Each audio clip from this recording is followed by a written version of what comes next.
Samedi 2 novembre 2024. Lecture du livre de la sagesse. Au chapitre 3, versets 1 à 6, puis 9. Les âmes des justes sont dans la main de Dieu. Aucun tourment n'a de prise sur eux. Aux yeux de l'insensé, ils ont paru mourir. Leur départ est compris comme un malheur et leur éloignement comme une fin. Mais ils sont dans la paix. Au regard des hommes, ils ont subi un châtiment, mais l'espérance de l'immortalité les comblait. Après de faibles peines, de grands bienfaits les attendent, car Dieu les a mis à l'épreuve et trouvés dignes de lui. Comme l'or au creuset, il les a éprouvés. Comme une offrande parfaite, il les accueille. Au temps de sa visite, ils resplendiront. Comme l'étincelle qui court sur la paille, ils avancent. Ils jugeront les nations, ils auront pouvoir sur les peuples, et le Seigneur régnera sur eux pour les siècles. Qui met en lui sa foi comprendra la vérité. Ceux qui sont fidèles resteront dans l'amour près de lui. Pour ses amis, grâce et miséricorde, il visitera ses élus. Deuxième lecture. Lecture de la première lettre de Saint Paul apôtre aux Corinthiens. Au chapitre 15, versets 51 à 57. Frères, c'est un mystère que je vous annonce.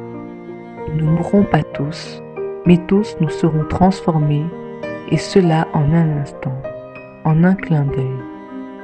Quant à la fin, la trompette retentira, car elle retentira, et les morts ressusciteront, impérissables, et nous serons transformés. Il faut en effet que cet être périssable que nous sommes revête ce qui est impérissable. Il faut que cet être mortel revête l'immortalité. Et quand cet être périssable aura revêtu ce qui est impérissable, quand cet être mortel aura revêtu l'immortalité, alors se réalisera la parole de l'Écriture.